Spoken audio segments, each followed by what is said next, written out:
The rain had fallen all night, a relentless murmur against the blackened panes of the old rectory window.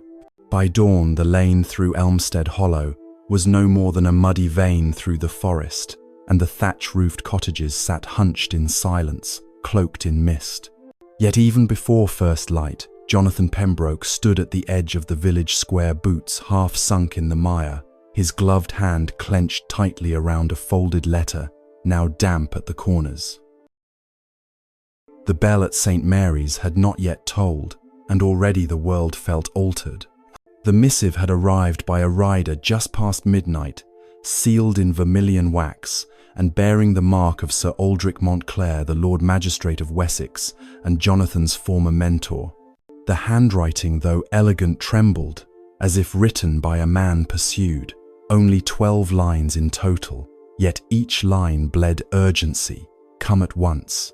The seal has been broken. Trust no one. Behind him, the stillness of the square held fast. It was here 20 years earlier that Jonathan had last seen Aldrich during the inquest of Lady Isolde's mysterious death, a case the Crown had buried beneath layers of silence and ceremonial mourning.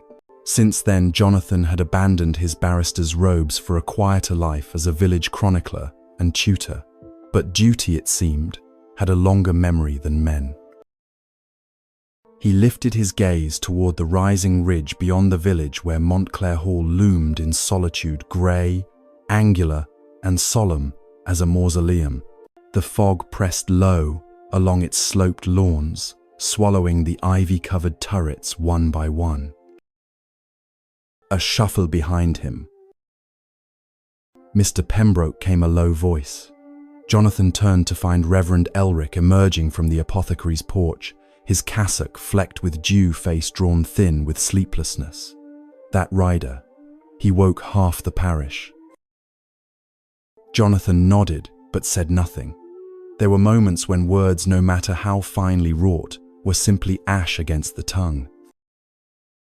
"Are you going up there?" Elric asked, his voice lowering to a conspiratorial hush. "The hall, it's not as it was." The hall had never been as it was. Even in his youth, Jonathan had sensed something febrile behind its grandeur. Aldrich had once said that great houses were like men. They carried the sins of their forebears in their walls, and some never learned how to atone. "I must," Jonathan replied, at last tucking the letter into the breast of his coat. "The law does not slumber." Elric gave a terse nod, crossing himself. "Then, may Providence walk with you." By midday, Jonathan stood before the hall's front gates. They groaned open at his touch, not a soul in sight. The hedges were overgrown, the path cracked and veined with weeds. Inside, the foyer smelled of damp parchment and burnt oil, and the ticking of the great hall's timepiece echoed like a slow heartbeat. He was met not by Aldrich, but by a thin woman in mourning black. "Mr. Pembroke," she said. Her voice was soft, yet it bore the weight of an older world. "I am he. I am Beatrice, Lady Montclair's cousin. The Lord Magistrate is unwell." She paused, eyes glancing toward the upper landing. "He has not spoken since last night." Jonathan's eyes narrowed. "But he wrote to me." She did not respond immediately. "He wrote that yesterday, before the change." Jonathan followed her through the dim corridors of the manor, the scent of myrrh and ash lingering in the air. Beatrice, though stooped and pale, moved with quiet efficiency, her boots making no sound on the old flagstone floor. They entered Aldrich's study. The air was thick with smoke from the hearth. There, in the high-backed chair by the window, sat Aldrich, aged thinner and strangely vacant, staring out over the frost-touched garden. His once firm jaw now quivered, and a small trickle of ink stained the cuff of his sleeve. "Aldrich," Jonathan said quietly. The old man stirred, but did not turn. Beatrice lowered her gaze. He has not called a name. He mutters only fragments. Jonathan approached, reaching gently to lift the man's wrist. A pulse, faint but present. On the side table lay a half-burned letter, identical seal. "Did he open the vault?" Jonathan asked, voice taut. Beatrice's face lost what little color remained. He did. 2 nights past. The vault. In the basement of Montclair Hall was a room carved from stone, sealed with iron and centuries of silence. Few knew of it. Fewer still had entered. During the inquest of Lady Isolde, whispers had hinted that the truth lay not in the courtroom, but behind that locked door, a chamber that Aldrich alone could access. "Then show me," Jonathan said, eyes locked with hers. She hesitated. "It is not as it was." The stairs to the lower wing were steep and narrow. Candles flickered in the passage, their flames bending in some unseen draught.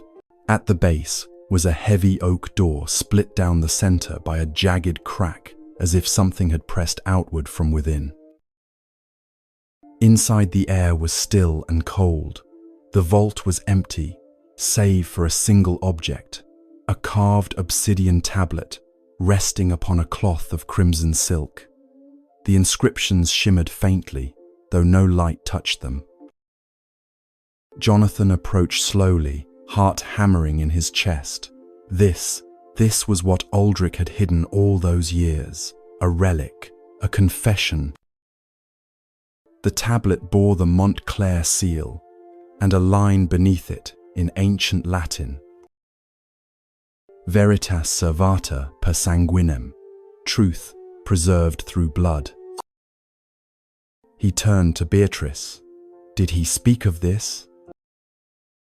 She nodded faintly, only once. He said it would change everything, that the lie upon which his power was built could not hold through another generation. Outside, a wind had begun to rise, rattling the cellar's small grated window. Jonathan, standing in the stillness of that forgotten chamber, knew without needing to say it aloud the old order was unraveling, and he, once content to let the past lie entombed, would now be its witness and its reckoner. Later, as evening crept in and the fires were lit, Jonathan sat once more beside Aldrich.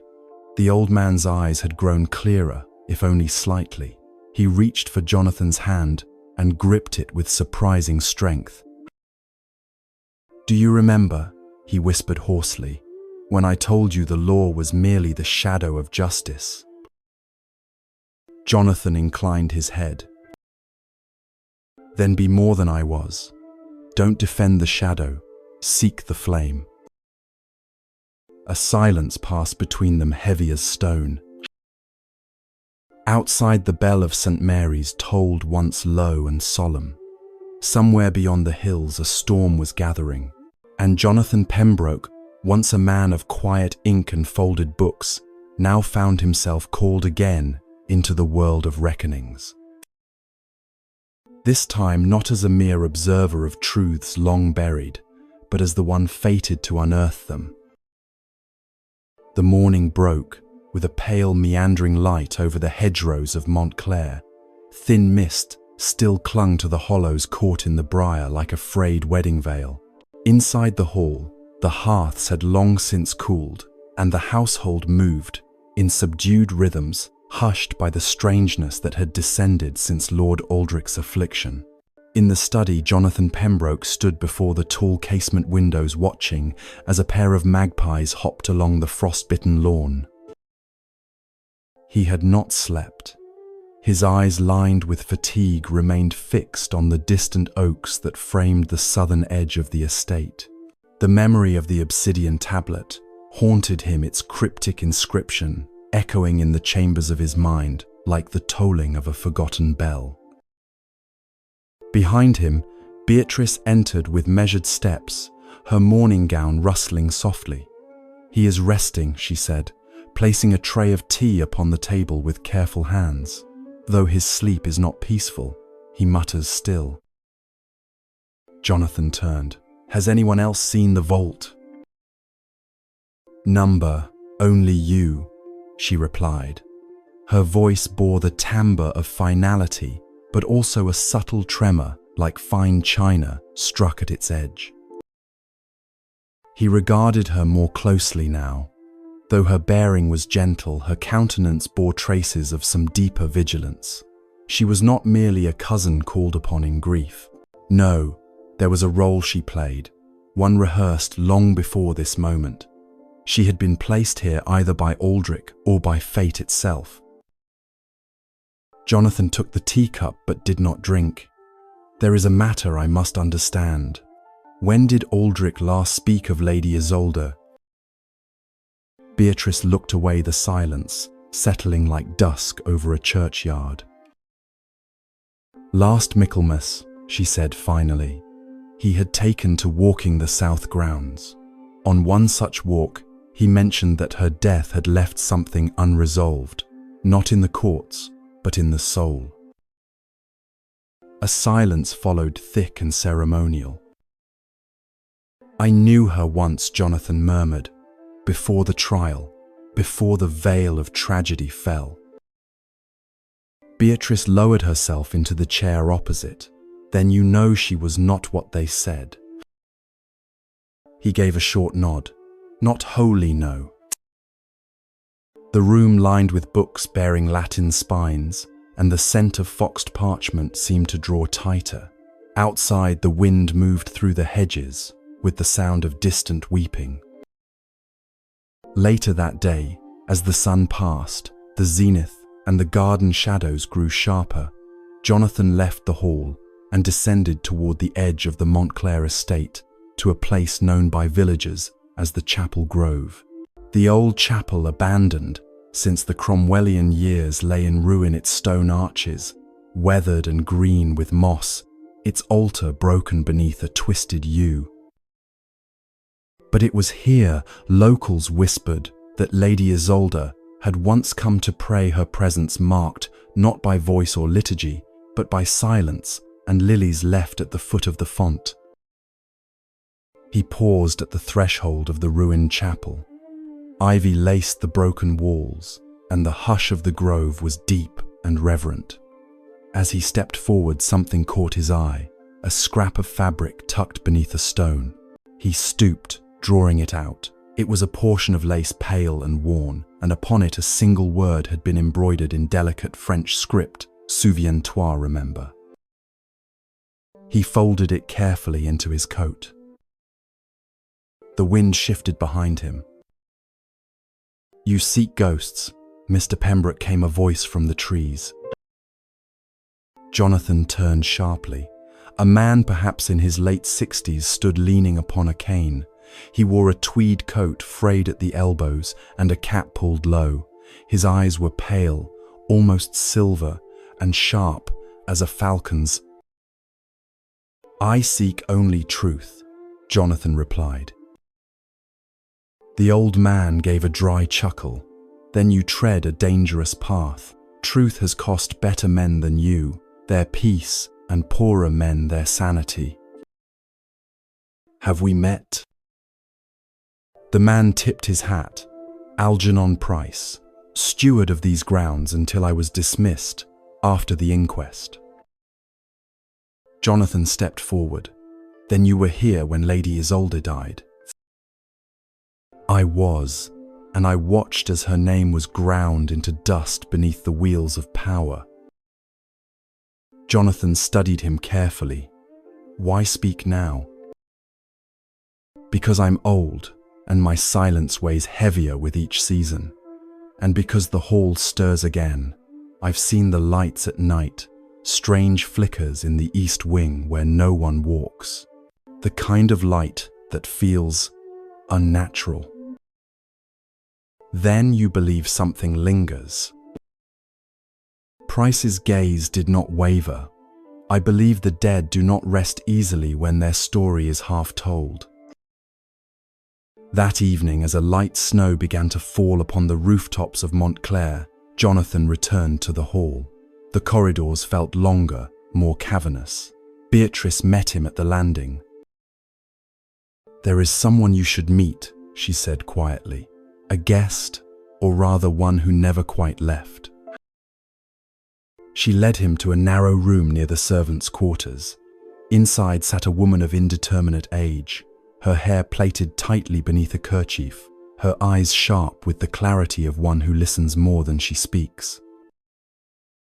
"This is Maud," Beatrice said. She was Lady Isolde's personal attendant. Jonathan bowed slightly.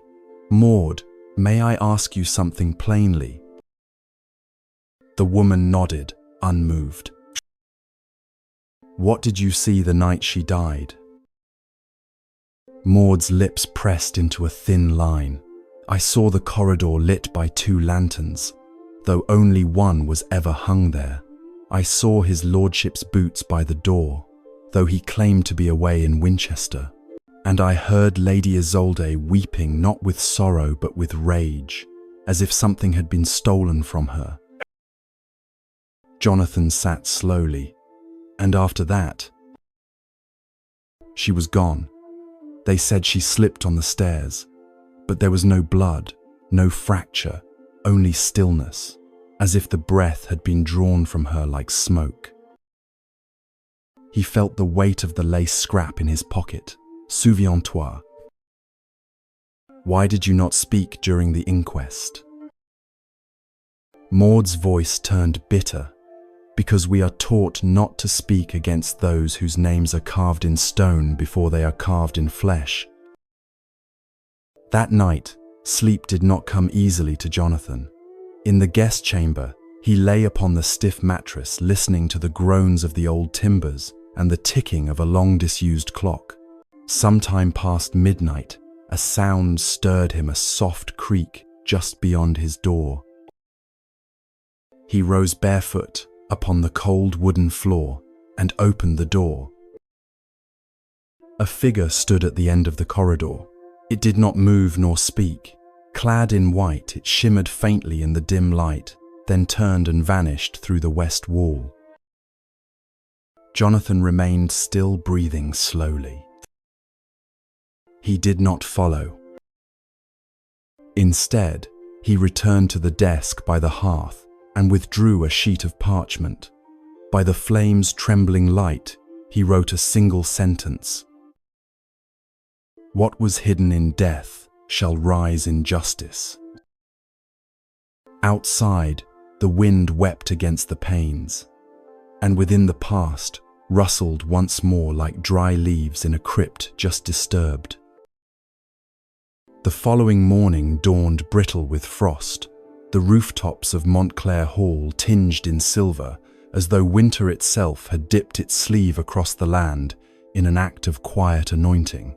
From his chamber window, Jonathan Pembroke watched the slow spread of light through the eastern sky, pale and hesitant. The hearth beside him had long since gone cold, though he had not stirred to rekindle it. Sleep had eluded him once more, replaced instead by the ghost of that figure in white and the sense of a tale unraveling at its own measured pace. After dressing with care, he descended the central stairwell. The hall's silence had grown heavier since Aldrich's condition worsened. Servants now moved like shadows, silent, discreet, avoiding eye contact, as though afraid that whatever afflicted the Lord might leap unbidden into their own souls by way of a glance. At the base of the stair, Jonathan found Beatrice arranging dried lavender bundles into a ceramic vase. Her back was straight, her movements orderly. It was the kind of order born not from serenity, but from the necessity of preserving dignity amidst collapse. "I had word from Dr. Colborne," she said without turning. "He will arrive this afternoon from Oxford. I've summoned him to assess Aldrich more thoroughly." Jonathan nodded. A wise course. The old man drifts further with each hour. She paused, hands still.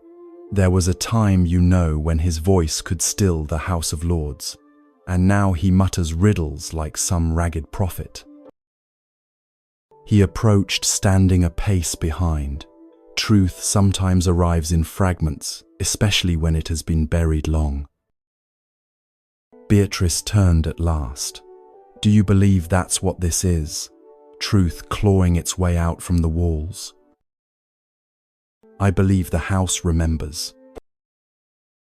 By midday, Jonathan found himself walking the grounds once more, this time along the narrow southern lane that led toward Foxhollow Mill. He had made the journey not for idle reprieve, but to meet with Thomas Weatherby, the village archivist, whose family had tended the records of Elmstead Hollow for 3 generations. The mill had long since stopped grinding grain and now served as Weatherby's private scriptorium, his study filled with deeds, parish rolls, and bound ledgers, thick with dust and secrets.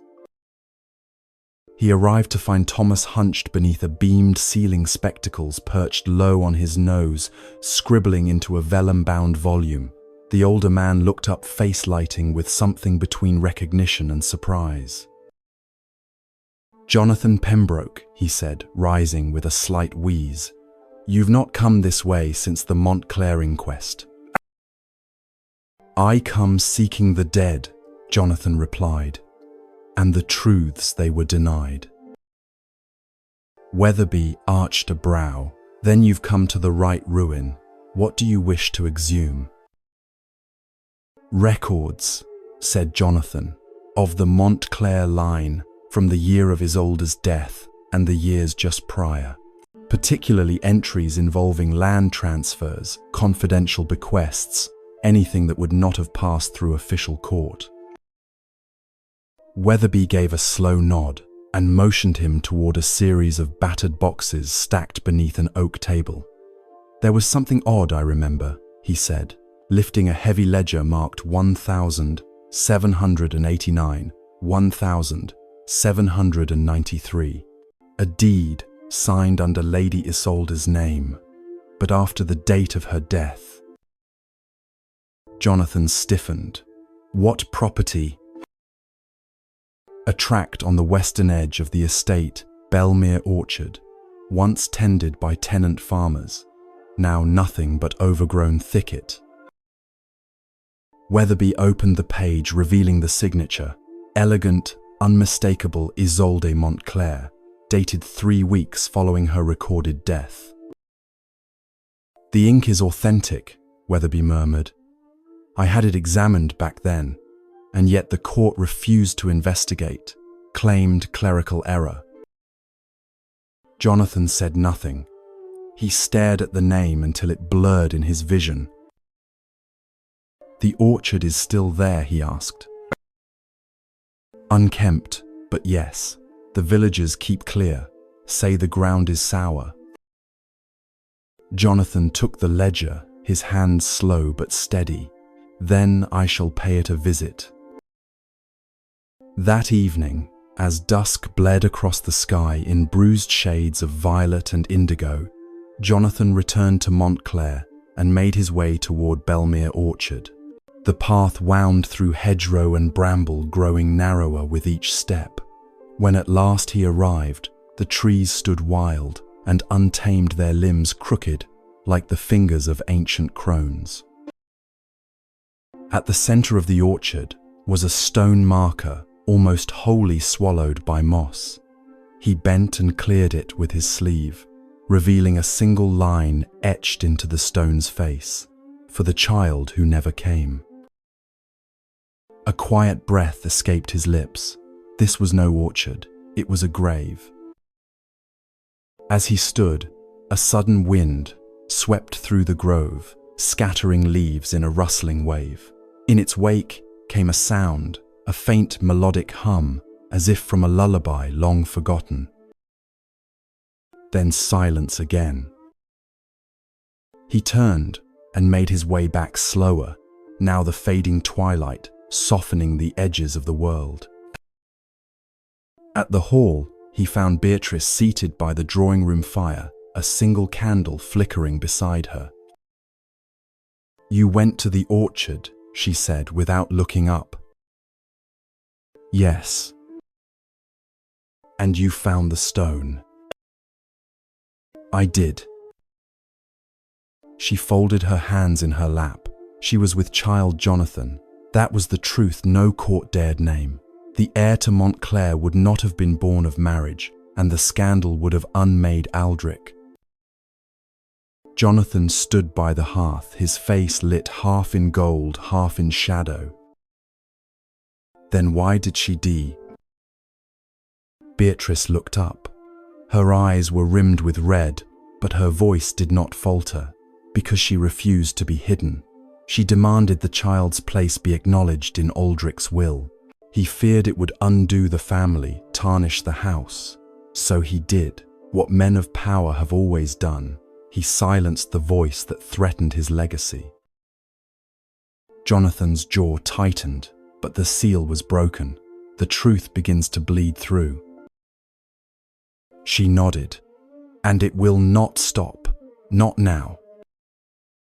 From the far hallway, the faint sound of a bell was heard, 3 sharp chimes. Beatrice rose.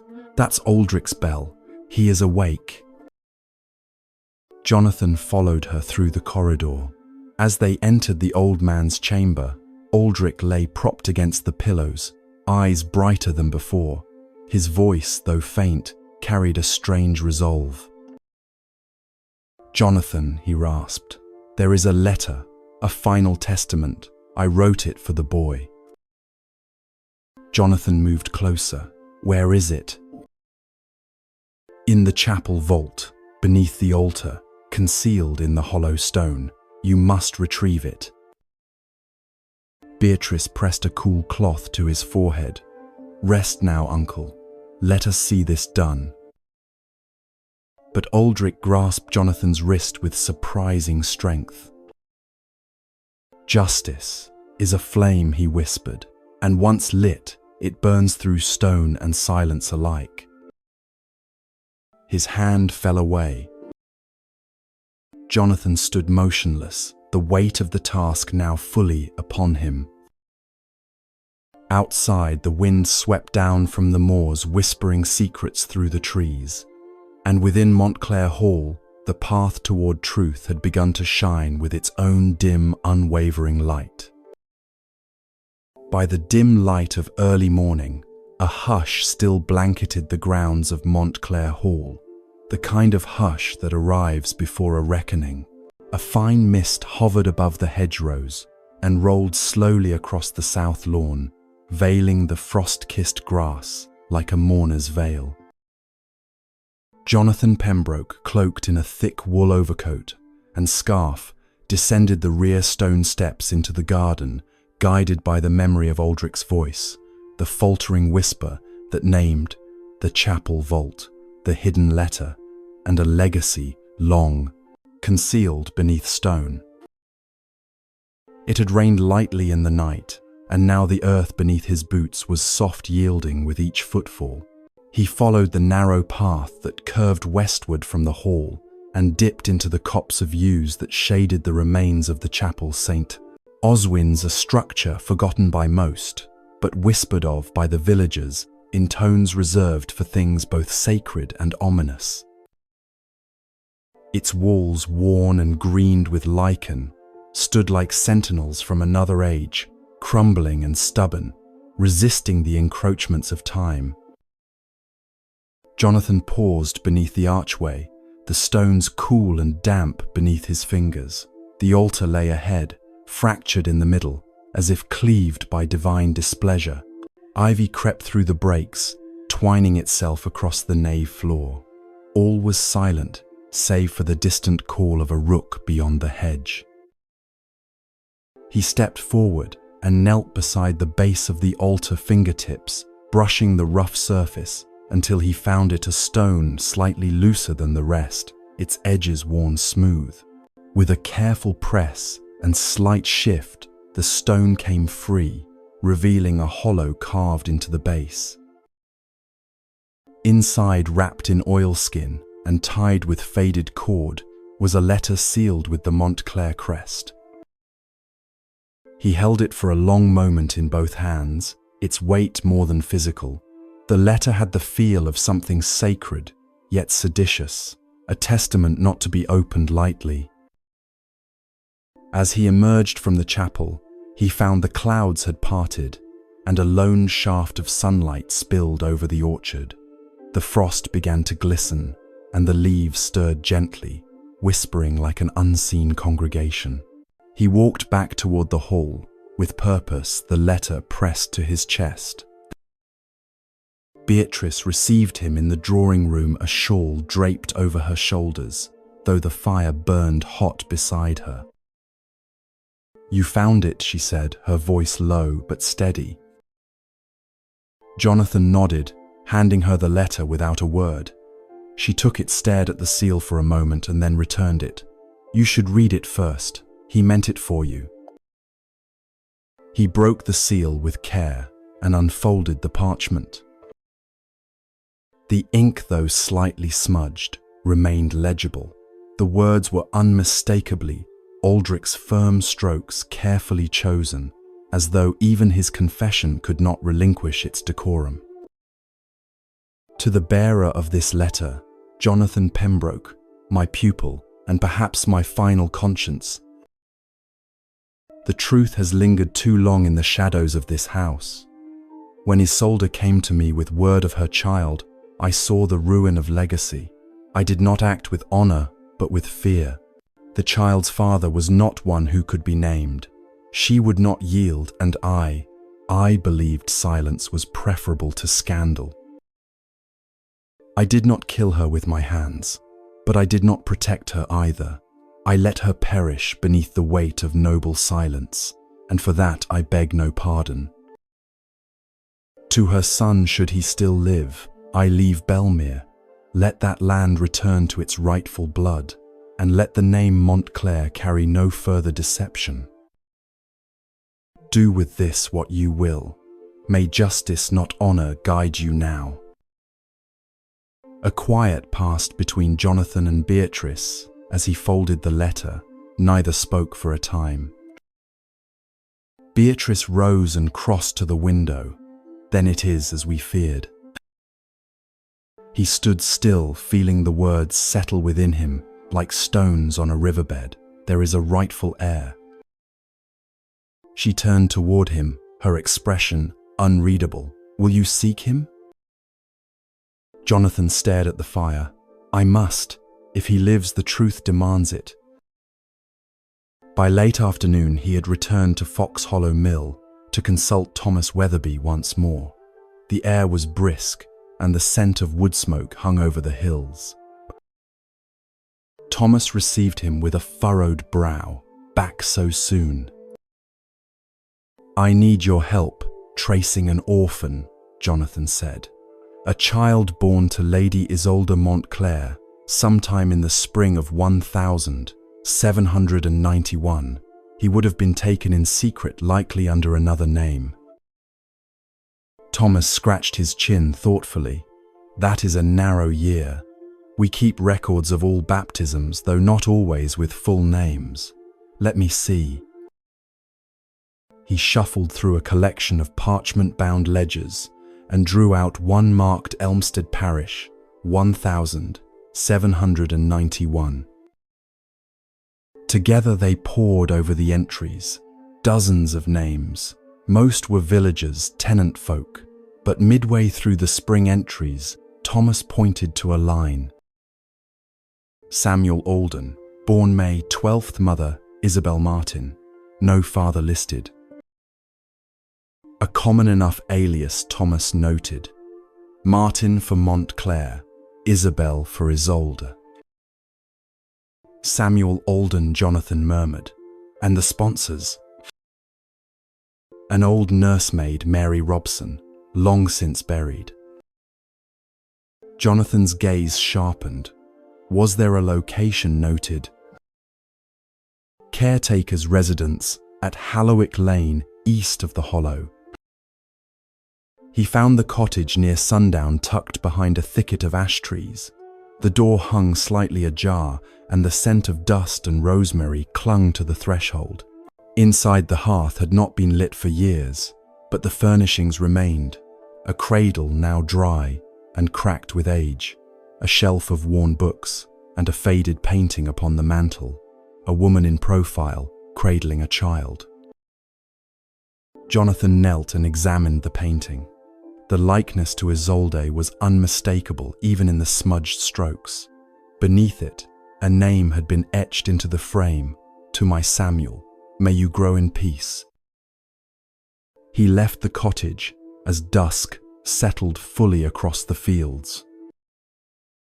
In that fading light, Montclair stood in silhouette, its towers black against the bruised sky. The house had hidden many things, but the veil was lifting. That night, after returning to the hall, Jonathan penned a letter of his own. The ink dried slowly under the candle's glow, and outside the windows frost crept again along the panes. To Master Samuel Alden, whose name was nearly lost to time. If this letter finds you, know that you are heir not only to land, but to truth long buried. You are the son of Lady Isolde Montclair, and her final gift was the legacy of Belmere. Come if you will to Montclair Hall. There is a place for you here should you wish to claim it. He signed the letter with solemn care. Then with coat and gloves he stepped out into the night toward the post road, where the carrier's lantern burned dim but unwavering like justice itself, slow in arrival but inexorable once summoned. The following days passed with the uneasy calm of a lake before a storm. Though winter's breath chilled the stones of Montclair Hall, there was a tension in the air that no fire could dispel. Jonathan Pembroke moved through the great house with quiet deliberation, as if his very footfalls might disturb truths not yet fully awakened. The letter to Samuel Alden had been dispatched, entrusted to the hands of the post rider, who, though curious, asked no questions. Jonathan had chosen his words with care, mindful that a man raised in silence might greet the noise of legacy with hesitation or dread. On the third morning, as frost etched the window panes with crystalline geometry, a knock came at the front portico, not the hurried rapping of servants, nor the officious summons of magistrates, but a singular measured knock. Beatrice rose from her chair in the parlour and glanced toward Jonathan, who had already begun to stand. He crossed the stone floor of the foyer and opened the door.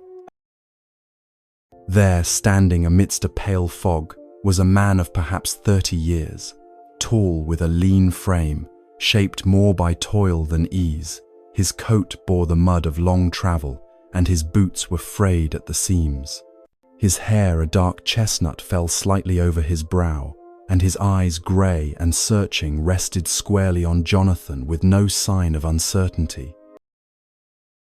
"Mr. Pembroke?" he asked, his accent faintly northern, but refined. "I am he." "I received your letter," the man said, and after a pause that seemed to tighten the very air, he added, "My name is Samuel." Jonathan studied him carefully, the shape of the cheekbones, the firm line of the mouth, ghosts of Isolde's face, stirred faintly beneath his features. He stepped aside. "Then come in, Mr. Alden. The hall has waited long enough." They sat before the fire in the drawing room where Beatrice had prepared tea, though her hands trembled faintly as she poured. Samuel's gaze wandered to the portraits along the far wall, ancestral Montclairs rendered in oil and solemnity, their eyes stern, postures stiff with pride. "I never knew her," Samuel said, not quite directing his voice to either of them. "The woman you call my mother. I knew only what my guardian told me, that she had died young, and that I was to be raised quietly away from the attentions of the world." Jonathan nodded slowly. "And your guardian?" "Mary Robson. She passed 5 years ago. I buried her myself beneath a hawthorn tree as she had wished." There was a silence then, not awkward, but reverent, as though in that moment each of them acknowledged a tapestry being unrolled one thread at a time. Beatrice finally spoke. "You bear her likeness. Not fully, but the eyes. She had eyes like silver water, never still." Samuel did not respond at once. His gaze settled on the fire where the flames danced like memories only half remembered.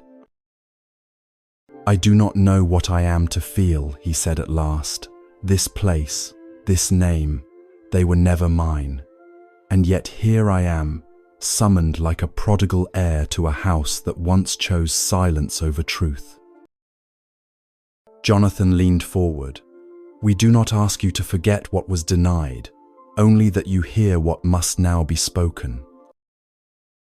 Later that day, Jonathan guided Samuel through the East Wing, the oldest part of Montclair, where the tapestries were faded and the air retained a scent of camphor and long-sealed rooms.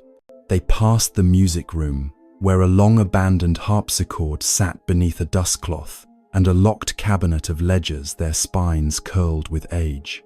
At the far end, behind a carved oak door, lay the Montclair archives. "These rooms have not been disturbed in decades," Jonathan said as he unlatched the door. "Even the current steward avoids them. But within lies the paper record of the house's honor and its debt." They stepped inside. Shelves lined the walls, burdened with scrolls and folios, some labeled in Latin, others in the fine copperplate of Aldrich's predecessors. Samuel moved slowly, reverently, as if he had entered a sanctuary to which he had no claim. Jonathan removed a scroll and laid it upon the table. "This is the deed to Belmere Orchard. It was signed by your mother, though the court claimed it to be a clerical error." Samuel ran his fingers over the faded seal. "She tried to leave something behind." "She did more than try," Jonathan replied. "She prevailed, though only now does the world consent to listen." As they worked through the records, Samuel uncovered a thin booklet bound in blue leather, a journal of Lady Isolde's kept in the months before her death. Its contents were not confessions nor chronicles, but letters never sent addressed to her unborn child. They read together in silence, her handwriting delicate, graceful. "I walk now by the orchard most days, though it grieves me that you shall not see it bloom in spring. I have chosen to name you Samuel for peace, that you may live with your own name, not another's legacy. If ever you read this, know that I fought in my own quiet way, and though the house would have me bend, I remained upright." Samuel closed the booklet with care and set it gently aside. "My name," she gave it, he murmured. That evening, as twilight deepened and snow began to fall softly upon the yews, a coach arrived bearing Dr. Colborne of Oxford, a man of 70, with a scholar's gait and the temperament of a watchful owl. He entered the hall and, after brief greetings, retired to Lord Aldrich's chamber. Hours passed. Finally, Jonathan was summoned. Within the chamber, Aldrich lay wrapped in blankets, eyes half-lidded but lucid. The physician stood by the hearth, his expression grave but composed. "He has little time," Colborne said quietly, "but the mind remains. Speak now if you must." Jonathan approached the bedside, and Aldrich turned toward him with the slightest tilt of the head. "I see him," he rasped. "He bears her eyes." "He has come," Jonathan said. "Samuel is here." A faint tremor passed over the old man's face. "Then the house may yet find peace." There was silence.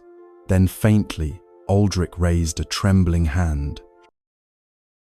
"Bring him," Jonathan stepped into the hallway and returned with Samuel, who entered with the steadiness of one unafraid of ghosts. Aldrich's gaze sharpened. He studied the man before him, as if testing the likeness against a memory buried too long. "I wronged her," he said, voice a breath more than sound, "but you are hers." Samuel said nothing. He did not step back nor bow. Instead, he reached out and took the old man's hand. "Then let the truth be your benediction." And in that silence, something passed between them, neither forgiveness nor absolution, but recognition. And for Aldrich Montclair, that was enough. He exhaled once and was still. Outside, the snow thickened. Within Montclair Hall, the lamps were lit one by one, and though the house had grown older and many of its sins were carved into stone, the air that evening held something new. Not closure, perhaps, but continuity. The day following Aldrich Montclair's death unfolded beneath a leaden sky. Snow lay heavy upon the grounds, a hush blanketing the land that seemed less the product of weather and more a mourning robe drawn over all things. At the chapel, the bell tolled low and solemn, its echoes winding through the frost-rimmed hedgerows and over the fields that had once belonged to the Montclair name in dominion and pride. Within the library, Jonathan Pembroke stood by the hearth, a ledger open before him but scarcely glanced at. The warmth of the fire touched his boots, yet did not stir the chill lodged deep in his chest. He had known Aldrich in youth and age, as mentor, as magistrate, and in those final hours, as a man undone by his own reckonings. There was a strange quietude in his passing, a dignity reclaimed only at the final threshold.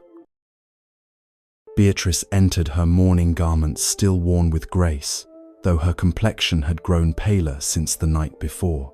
In her hands she bore a small wooden box, wrapped in a strip of black silk. "The key to the vault," she said. Aldrich had kept it by his bed until the very end. "I believe you ought to be the one to open it."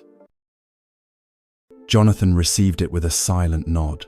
The box was plain of dark walnut, the silk worn thin at the edges. Inside, resting atop a folded parchment, was a single iron key, ornate, heavy, and cold to the touch. "I thought it wise," Beatrice continued, "to open the vault while the snow holds the estate quiet. The villagers speak of the hall again. The name Montclair has stirred the old gossip. Some speak with reverence, others with caution." "Truth draws both light and shadow," Jonathan replied, "but it must be faced nevertheless." The vault lay beneath the east wing behind the old servants' corridor, its existence long forgotten by all but the family and the steward, and even among them rarely spoken of. The door, hidden behind a false wall of shelves, bore no inscription. The key fit with a reluctant click, and the mechanism turned with a groan that suggested the hinges remembered too well the weight of silence. Inside, the air was cool and still, with the scent of old stone and iron. The chamber held little: a writing desk covered in a white cloth, a set of sealed ledgers, and a small wooden coffer upon which sat a single candle stub melted into its brass holder. At the far end, an iron-bound chest waited beneath a thick drape of dust. Samuel Alden followed close behind his gaze, steady but guarded. He had remained at Montclair since Aldrich's passing, not out of sentiment, but from a sense of moral compulsion. He had no illusions that legacy could be reclaimed merely by inheritance. What had been hidden demanded clarity before it could become peace. Jonathan approached the chest and lifted the lid. Inside were bundles of documents wrapped in oilskin, their bindings untouched by time. He unwrapped the first correspondence between Aldrich and a certain Lord Hargrave, dating from the year of Isolde's death. The letters spoke in veiled tones of discretion, of resolving a matter before it becomes a scandal, and of payments rendered to unnamed parties. Beatrice drew nearer, reading over his shoulder. "That is Hargrave of Briarhill. He had influence in the ecclesiastical court." And it seems Jonathan replied a hand in shaping more than scripture. Another bundle contained witness statements, those never admitted into the record. Among them, a deposition from Maud, the lady's maid, recorded and then sealed by Aldrich himself. She had gone to him, demanding the child's name. "Be honored," it read. He refused. She threatened to leave the estate and raise the child openly in London. He locked her in her chamber that night. The next morning she was found dead. Jonathan's brow furrowed. The court never heard this. Maud's words vanished. Beatrice exhaled softly, and her courage was buried with them. Samuel stepped forward. Then, "This is the reckoning, is it not? The house that stood upon the illusion of nobility hollow within, and now the bones rattle in the chest." Jonathan replaced the documents with reverence. "Then let the truth breathe. Let it reach the air it has been denied." The funeral took place 3 days later. The snow had begun to thaw, and the ground, though still firm, yielded enough for the grave to be made. The villagers gathered in quiet ranks along the stone path of St. Oswin's churchyard, their eyes drawn not only by death, but by rumour of the ere returned of hidden sins of justice, long deferred. Jonathan spoke only briefly, his words more eulogy than absolution. Lord Aldrich Montclair served this land with vigour and resolve. He shaped its laws, its judgments, and its silences. In his final days, he chose to speak, and in so doing restored something of what had been lost. May his soul find that rest he so long denied himself. Samuel stood by the grave's edge, hands clasped before him, his face unreadable. Only once did he lift his gaze to the hills beyond where the orchard lay asleep beneath the snow. Beatrice wept silently. That evening, in the great hall of Montclair, the three sat before the fire. The documents retrieved from the vault had been sealed again, this time not to be hidden but prepared for presentation. Jonathan intended to take them to the assize court in Canterbury to begin a formal recognition of Samuel's lineage and the claim to Belmere. "What do you intend to do with the estate?" Jonathan asked. Samuel turned toward him, his voice low. "Let it live. Let the orchards be replanted. Let the village see that this name does not return to reign but to serve." Beatrice smiled faintly. "Then Montclair may yet be worthy of the soil it rests upon." Jonathan leaned back, watching the flames rise and fall. "There is a word," he said, "from the old texts, shinjitsu. It means true reality, not what we speak, nor what we write, but that which remains, after all illusion, is stripped away." Samuel nodded. "Then may Montclair become a place where shinjitsu is not feared." And so, in the old house that had once guarded secrets with iron and stone, a fire now burned for something older than legacy. For truth. And for a peace long withheld. The first signs of spring had not yet stirred in the hedgerows, but there was a softening in the air, the kind that hinted at thaw beneath the surface.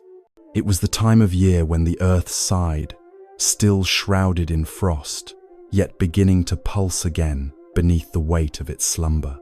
Montclair Hall, though hushed as ever, no longer held the same silence that had cloaked its rooms like a funeral shroud.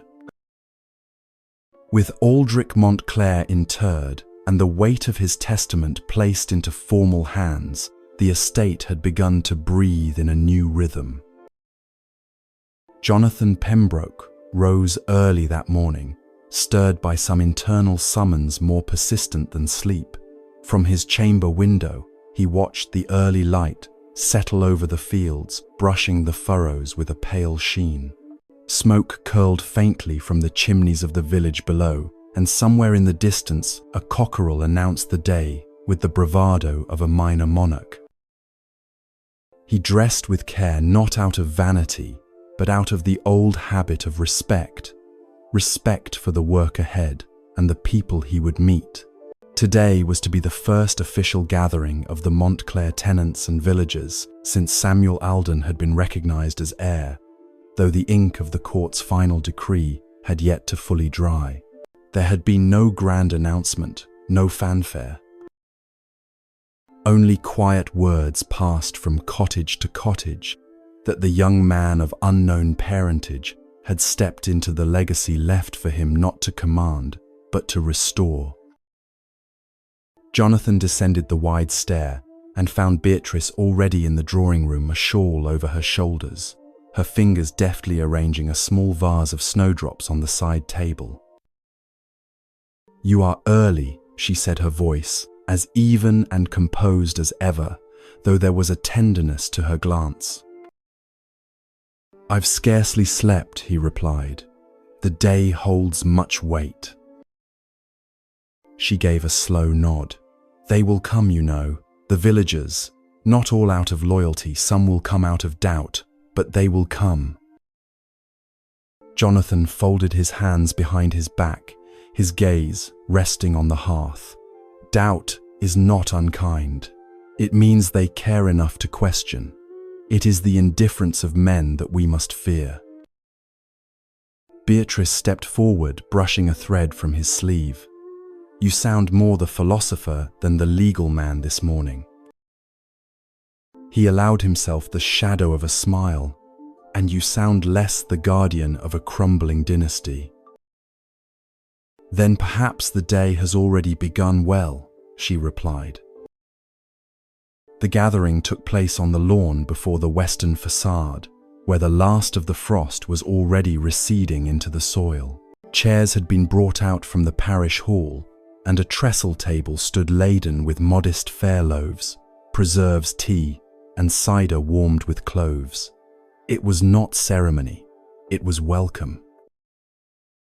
They came in twos and threes, the villagers, tenant farmers, shepherds, women who kept the washhouses and boys, with wind-burned cheeks, who kicked stones while their mothers whispered. Some of the elder folk wore Sunday coats and hats, brushing them nervously as they approached the hall, glancing toward the great doors, as though still unsure whether they were truly welcome. Samuel stood at the edge of the gathering, his figure straight, his attire simple.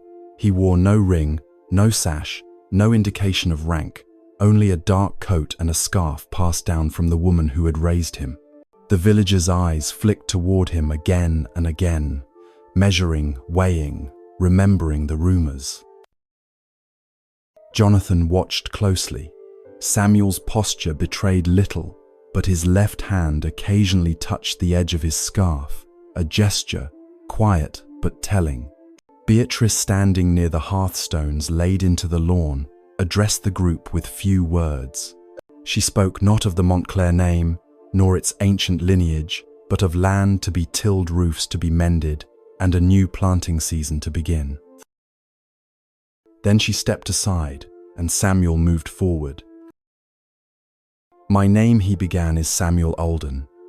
It is the name given to me by the woman who raised me, who never once used another name, though she must have known it." The crowd listened, silent but attentive.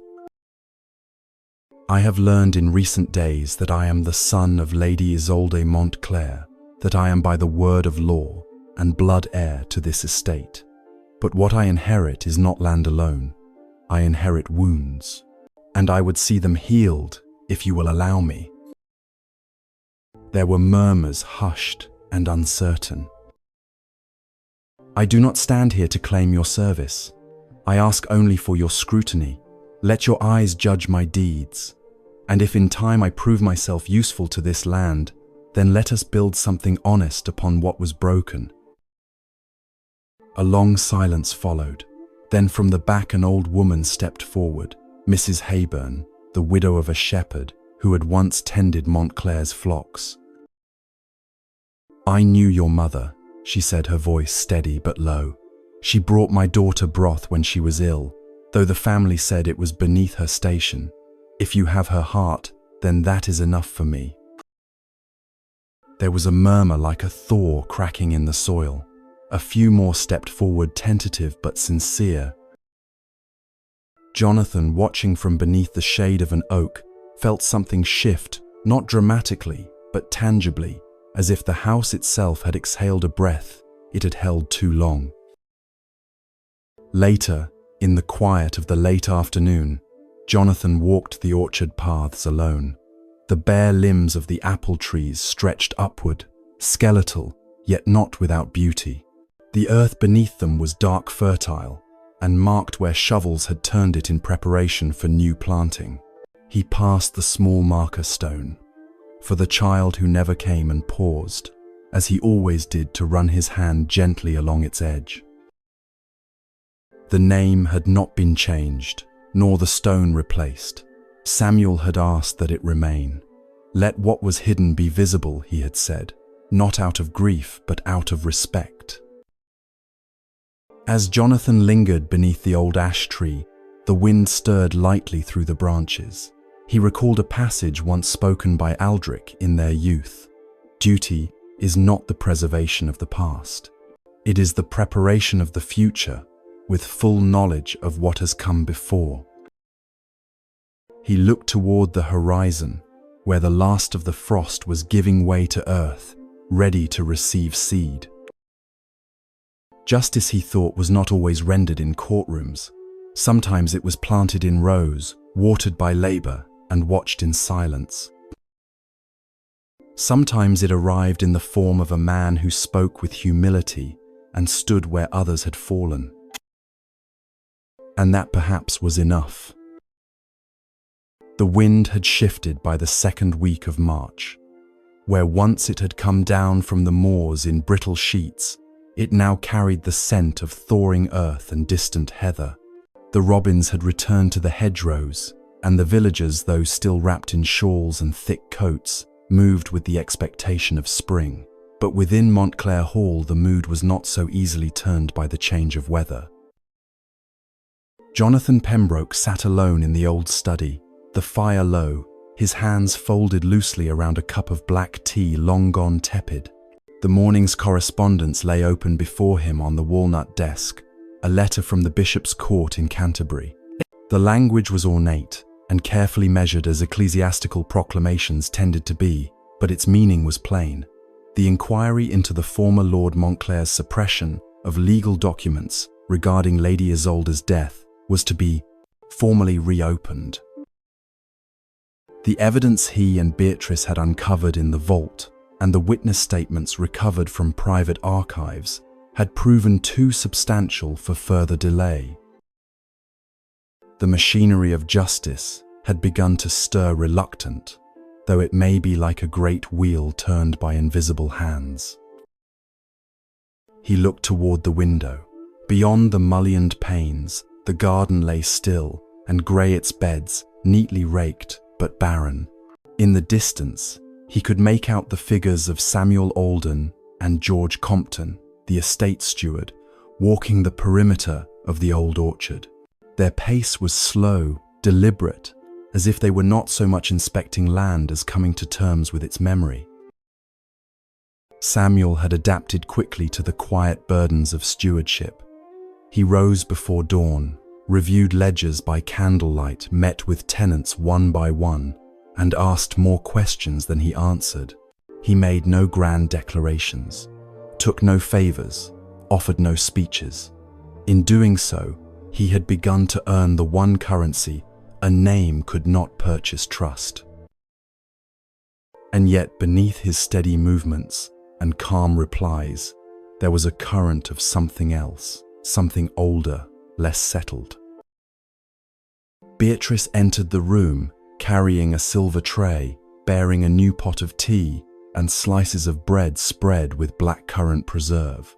She placed it on the side table without ceremony and drew the curtains a little wider to allow in the greyish light.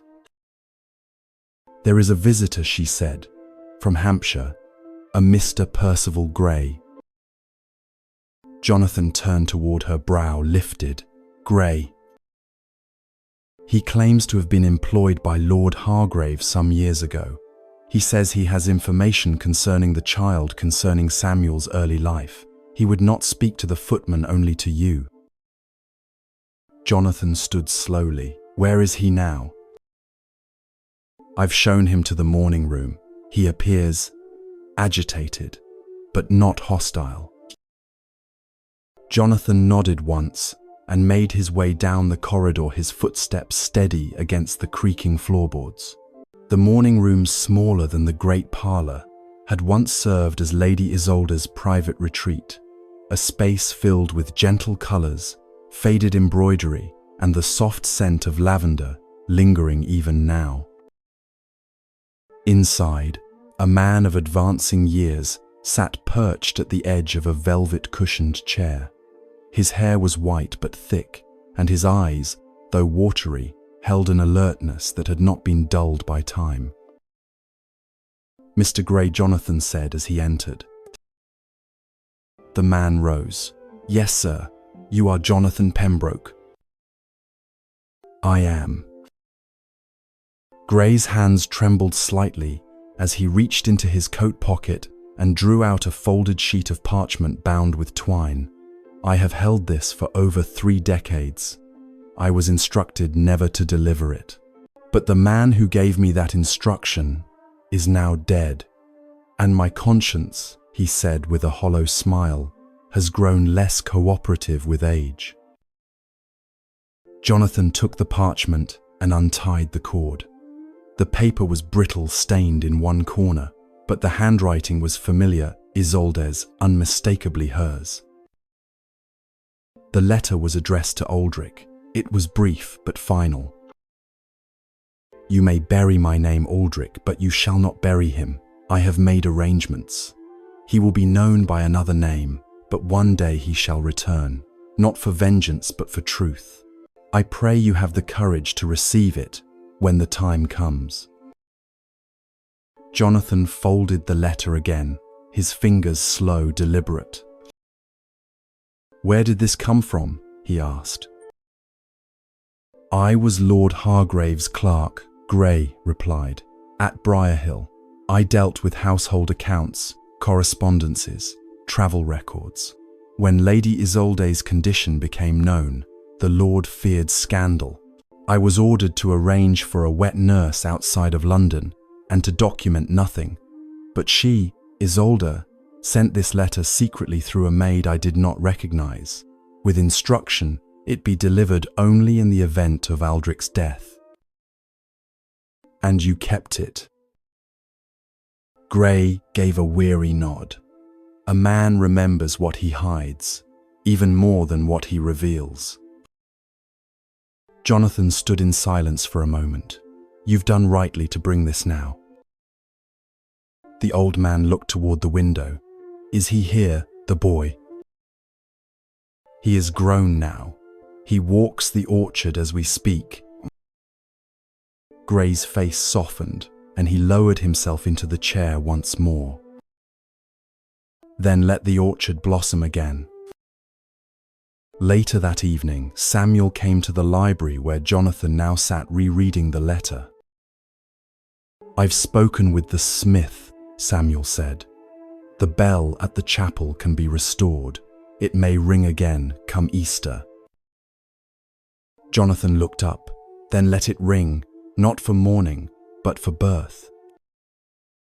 Samuel crossed to the fire and rested one hand upon the mantel. "Beatrice tells me of this visitor, Gray." "He brought a letter," Jonathan replied. "Your mother's..." written days before she vanished. Samuel's brow furrowed, but he did not reach for the paper. And what does it say? That she believed you would return not to avenge but to restore, that she made provision for your survival. Samuel's eyes flickered, and for a moment his face tightened, not in grief, but in something more brittle, more aching. She must have known her time was near, he said. She did. And still, she chose not despair, but fidelity. There was a long pause. The only sound was the gentle creaking of the log in the hearth. I want to mark it, Samuel said. Not a monument, but something plain, a stone in the orchard, with both names. Jonathan nodded. Let it be done. And so it was that Montclair, long ruled by silence and semblance, began to change not by decree nor by inheritance, but by a man who had no name for many years and who now bore two. In the orchard beneath the still, barren limbs they would place the stone. One name for the mother, one for the son, and space enough for peace to grow. The rain came down in fine needles that morning, not in torrents, but with the kind of quiet persistence that soaked a man's shoulders before he realized he was wet. Montclair's fields, once frozen and mute beneath the snow, had begun to soften beneath the rain's slow ministrations, and the lanes turned to muddy veins that laced the estate's outer paths. The orchard too bore signs of life, small buds, barely visible, pushing shyly through the bare wood. Jonathan Pembroke stood beneath the portico, his coat drawn tightly about him. The smell of wet stone and soil mingled with the old iron tang of the rain, stirring something ancient in his thoughts. In his hands he held a small sheaf of papers, documents prepared for submission to the Crown Court, affirming Samuel Alden's rightful inheritance, not merely of property, but of name. The bishop's court had offered its blessing, the tenants had voiced their consent, and yet a deeper verdict remained unspoken, the acceptance not of law but of lineage. Behind him, the great oak door creaked faintly, and Beatrice appeared, her presence, always quiet but never uncertain. She was wrapped in a shawl of deep green wool, her greying hair pinned with care. In her arms, she held a bundle wrapped in oilcloth, modest and heavy with sentiment. The archivist has finished his work, she said softly. The last of Lady Isolda's letters and journals have been catalogued and sealed. Jonathan looked at the bundle. You intend to return them to the vault? She shook her head. I thought Samuel should have them. Not to read immediately, perhaps not for years, but to know they are his to receive. He nodded. A legacy of words may outlast deeds if handled rightly. Beatrice handed him the parcel and turned her gaze to the path below. He is in the orchard again, by the old boundary wall. I believe he seeks quiet. Jonathan made his way down the gravel path, the papers and oilcloth bundle beneath his arm. Rain glistened on the branches, and the trees whispered faintly as if trading confidences in the hush of early spring. At the far end of the orchard, near the moss-darkened stone wall, where ivy coiled like veins across the old mortar, Samuel stood with one hand pressed against the trunk of a crabapple tree. He did not turn as Jonathan approached. She used to sit here, Samuel said at length, his voice low and level. According to the nursemaid's letters, Mary wrote that she would bring a stool and sit beneath this tree long before the orchard overgrew.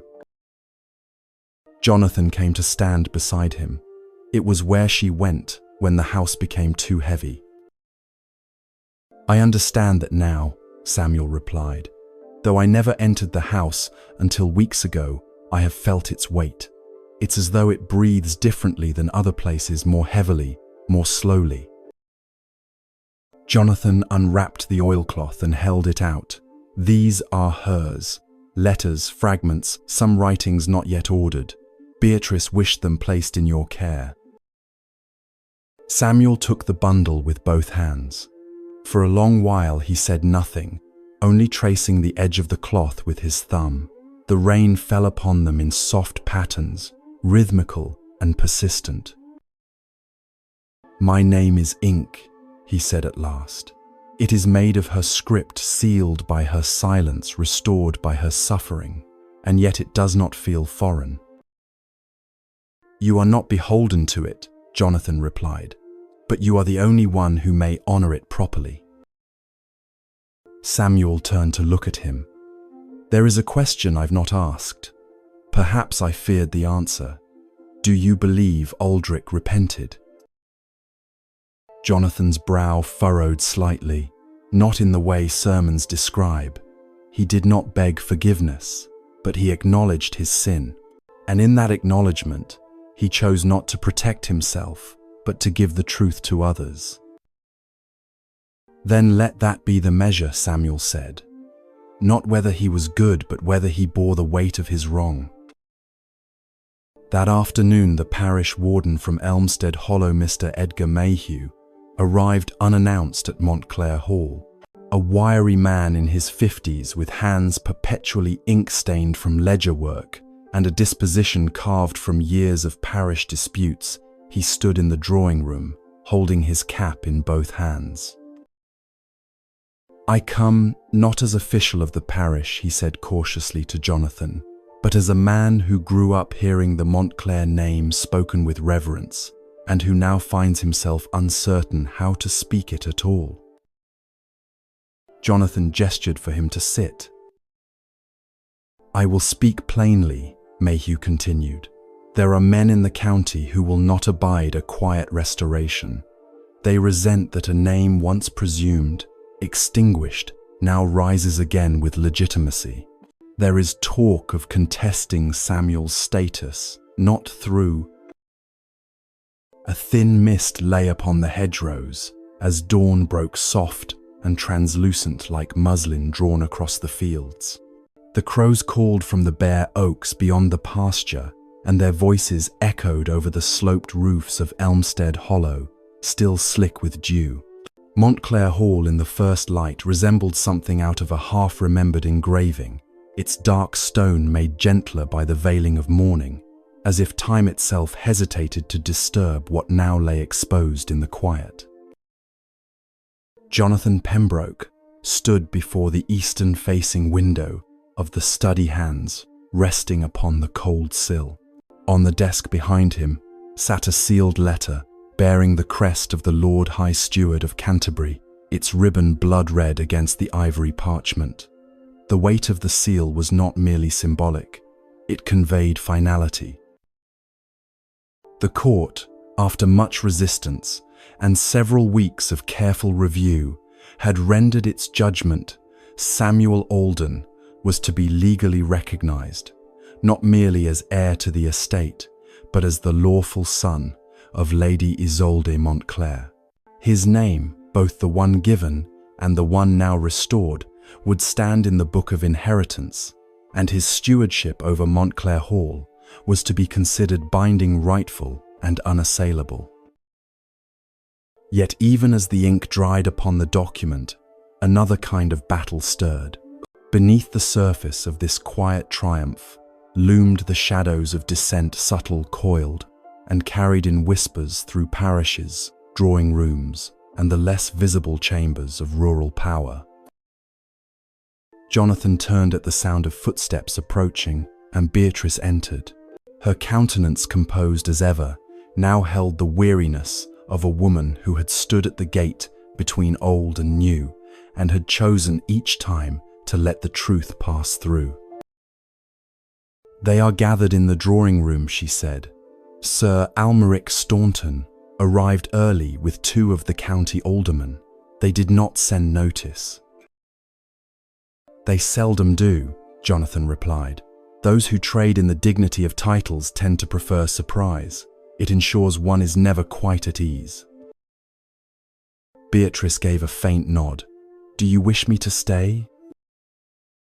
Yes. This concerns you as much as it does me or Samuel. Together they walked the corridor, their footfalls muffled by the worn carpets and the hushed memory of those who had walked the same path under very different pretenses. The drawing room, once a place for music and idle conversation, had come to resemble a court of inquiry. The fire crackled with unwelcome urgency, and 3 figures stood before it, their faces lit unevenly by the flames. Sir Almeric Staunton, broad-shouldered, his once blonde hair now silvered at the temples, turned as they entered. Behind him stood Mr. Leonard Greaves, the High Sheriff of the district, and Mr. Everard Pym, a magistrate known for his firm commitment to precedent and his distaste for anything that disturbed its foundations. "We have come," said Staunton, without offering greeting, to express grave reservations regarding the legitimacy of the recent court declaration. Jonathan inclined his head. The air that evening bore the scent of burnt coal and damp parchment. Rain had passed over the estate during the afternoon, leaving the grounds soft and glistening, as though washed of their sorrows, but not their histories.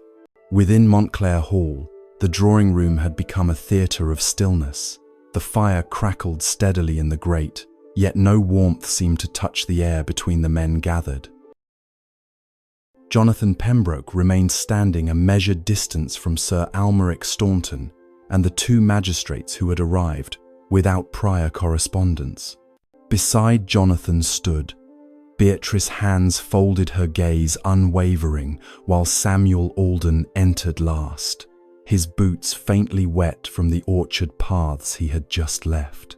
He offered a courteous nod, but made no effort to conceal the gravity in his expression. Sir Almeric was the first to speak again, his voice carrying the refined austerity of a man unaccustomed to contest. "We do not question the court's seal," he began, "but the pace with which it was applied. Documents move swiftly, we understand, when guided by sympathetic hands."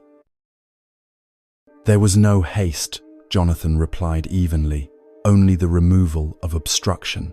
The delay, if we speak truly, was the result of silence purchased and held by those who sought to protect a name at the expense of the truth."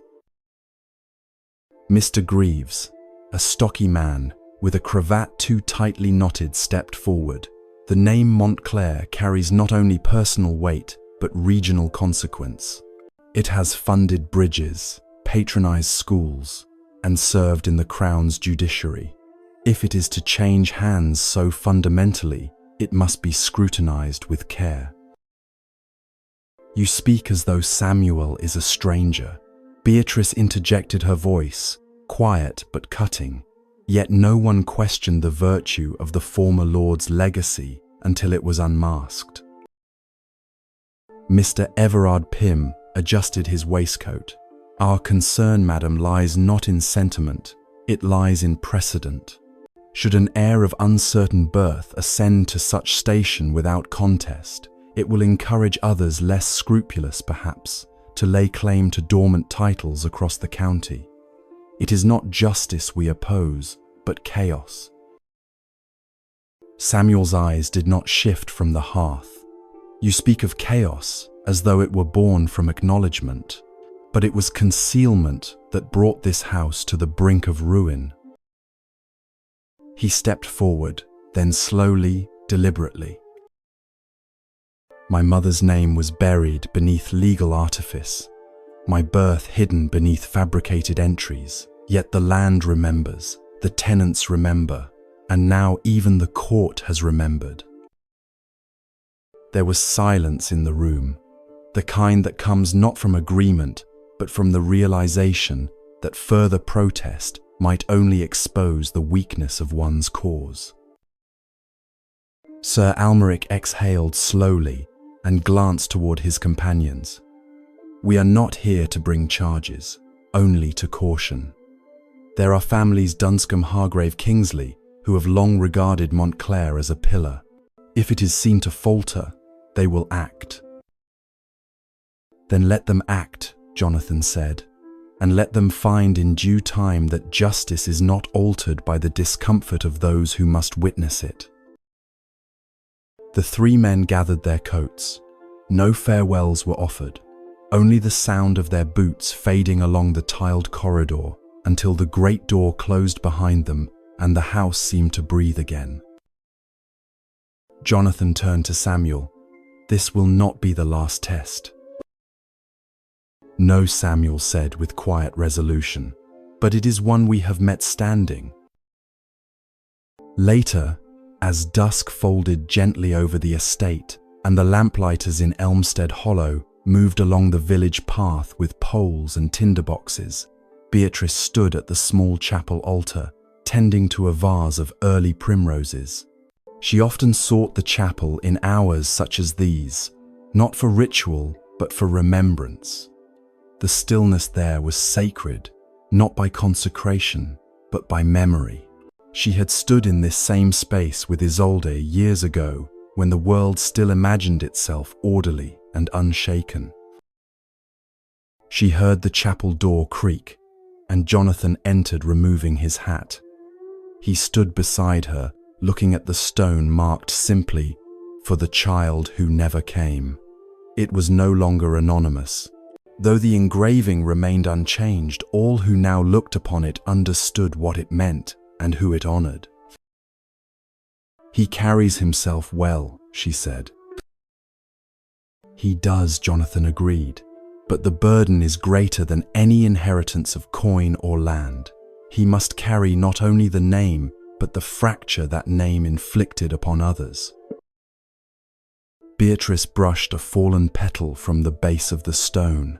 "And yet I believe he shall carry it better than any of those who tried to keep it intact by dishonest means." She rose and turned to him. "Will the court require more of us?" Jonathan shook his head. "Not for now. The magistrates may grumble, but they cannot reverse a ruling grounded in lawful evidence. Aldrich's confessions, Isolde's letters, the ledger, these were not stories. They were facts, and facts once unearthed tend to root themselves too deeply to be ignored." They left the chapel together, the twilight giving the world a softened hue like an old oil painting rendered in dusk. As they approached the house, they saw Samuel in the distance, walking along the edge of Belmere Orchard, now partially cleared the brambles, tamed and soil prepared. With him walked young Matthew Hayburn, the shepherd's son, eager-eyed and attentive. "He teaches already," Beatrice said, watching, as Samuel pointed to the rose, explaining some unseen pattern. "Then the house is rebuilding," Jonathan replied. As they entered the hall once more, the great clock struck 7, its chimes solemn yet comforting. Montclair had known the weight of centuries, the burden of expectation, and the silence of guilt. But in that moment, in the brief hush between evening and nightfall, it knew something else, a kind of fragile peace, not granted, but earned. The month turned, and with it the days grew perceptibly longer, as if time itself had loosened its collar and allowed breath to return to the land. The snowdrops had faded, replaced by crocuses and the earliest daffodils, and the grounds of Montclair Hall, once grey and veiled in frost, now began to exhale colour. The soft murmur of lambs from the far fields reached even the old wing of the house, mingling with the steady tap of a gardener's rake and the distant clatter of a cart on the hollow road. Yet for all this renewal, the household itself held an unusual stillness, as though aware of something impending that neither nature nor man could halt. Within the confines of the old library, Jonathan Pembroke sat hunched over a set of letters, the lamplight gathering in golden pools upon the aged oak desk. He had not written so much in years: summaries, inquiries, personal replies, appeals, and not all were legal in nature. Some bore the weight of an older obligation, one not found in statute or ordinance, but in the realm of filial righteousness. One such letter had come from Dorset, from a man named Ambrose Llewellyn, a former schoolmate of Lord Aldrich's, now retired to a manor perched above Lyme Regis. The letter was short but dense, with implication. Llewellyn claimed to possess a collection of correspondence exchanged between Aldrich and a certain Father Quentin Morley, a monastic figure known for his theological writings on guilt and atonement. The contents, he hinted, might contain references to Lady Isolde and the years preceding her death. Jonathan read the final line again. "If you seek to complete the ledger of your late patron's soul, then you must come yourself. No copy shall leave my hands." Beatrice entered then, her presence unspoken but instantly felt. She carried a small wooden box carved with the Montclair crest, the varnish worn smooth by decades of contact. "Another message?" she asked, setting the box beside him. "From Dorset," Jonathan replied. "An old acquaintance of Aldrich's. It seems the dead have not yet finished speaking."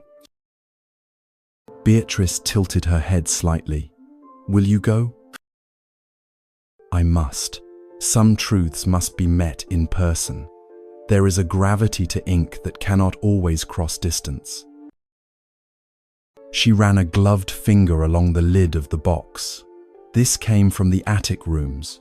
It belonged to her Isolde, locked since the year of her death. The steward had set it aside and forgotten it. Jonathan opened the box slowly. Inside lay a handful of delicate objects: a pressed rose now crumbling at the edges, a folded sheet of music in Isolde's handwriting, and beneath them all a child's ivory comb, the kind fashioned for a christening gift. Etched upon its spine, almost imperceptibly, were the initials S.A. Neither of them spoke for a long moment. There was nothing to say that had not already been buried alongside the years. It was 3 days later when Jonathan arrived at Llewellyn's estate, a windswept manor built of pale stone and surrounded by rows of hedged lavender and climbing roses just beginning to bud. The sea could be glimpsed from the southern hill, and the cries of gulls carried over the cliffs with eerie insistence. Ambrose Llewellyn was a man of considerable height, thin to the point of fragility, with a voice that had retained its musicality despite the tolls of age. He welcomed Jonathan without ceremony, leading him into a narrow parlour filled with books, relics of the East, and the scent of pipe tobacco and old vellum.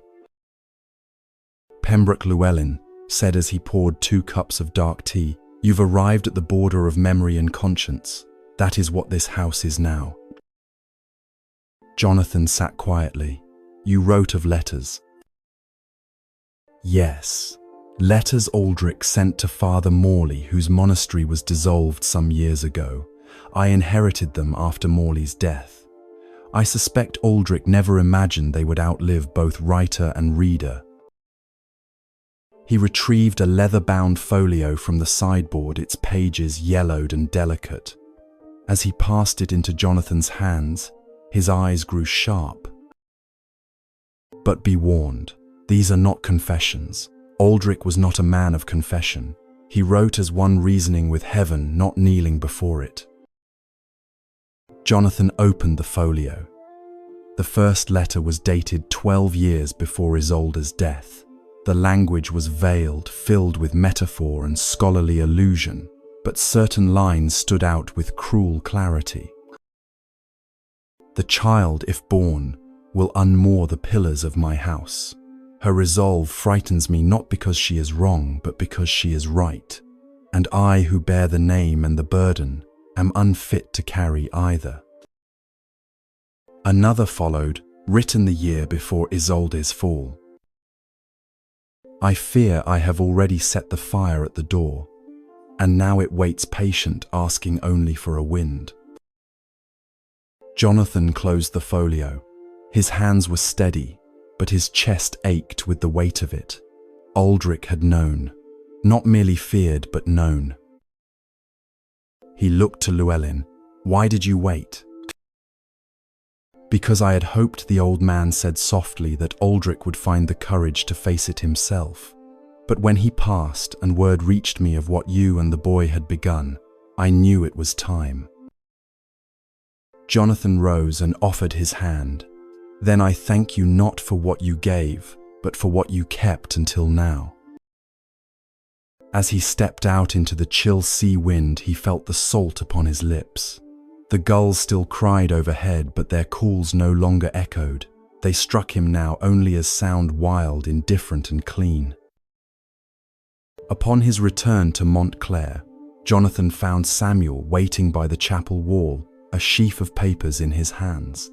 They exchanged few words.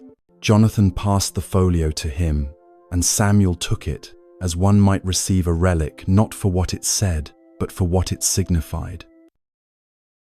Later that evening, in the drawing room, as the lamps were lit and a gentle rain returned to the eaves, Beatrice sat stitching quietly near the fire while Samuel read in silence.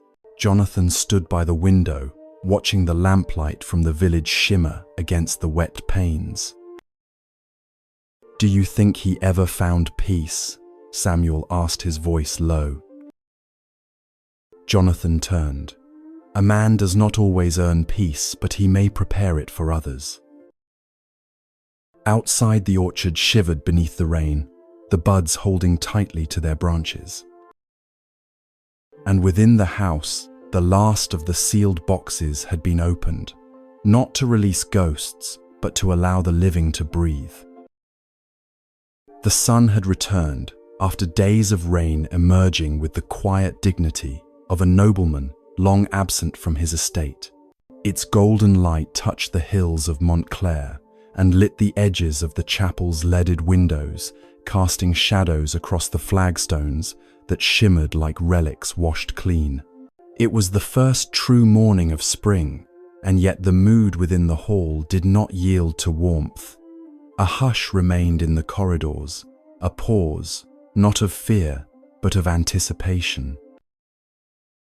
Jonathan Pembroke had risen early. He had taken his breakfast in solitude beneath the high vaulted ceiling of the morning parlour, where the scent of wax polish mingled with the faintest hint of hyacinth from the garden beds below. The copy of Father Morley's letters lay beside his tea, opened but not read again. There was little need. The words were etched now into his memory lines, written not for public reckoning, but as an elegy of moral collapse from a man too proud to fall with grace. Yet despite the clarity these letters had brought, Jonathan sensed that one final moment remained suspended in the air like a bell waiting to sound. The trial of truth had passed. The court had ruled. The documents were sealed in record, but a deeper resolution, something beyond law or even justice, still lay beyond reach. At the edge of the orchard, a gathering had been planned. Not a ceremony, not a consecration. A stone was to be placed. A single marker carved in Bathstone, its surface left mostly bare, save for two names engraved without titles, without dates, and without ornament: Isolde and Samuel. Though the boy now bore the Montclair name by statute, it was not that which defined the moment. It was the act of setting names side by side, acknowledging not what the world had allowed, but what the heart had known all along. As he left the parlour, Jonathan passed through the gallery, where portraits of Montclair men gazed down with weary solemnity: judges, landowners, soldiers. None smiled, perhaps they never had. Their frames bore gilt flourishes and Latin mottos, but their eyes were vacant, their power long since passed to dust. He descended to the lower vestibule, where Samuel stood dressed in black, a linen shirt and modest cravat beneath his coat, his brow calm and his hands clasped behind him. He did not wear rings nor any signet of inheritance. That had been his choice. She would not have asked for a monument, Samuel said, his voice steady. No, Jonathan agreed, but remembrance, even when humble, is a form of restoration. Beatrice appeared at the foot of the stairs, her walking cloak fastened and gloves in hand.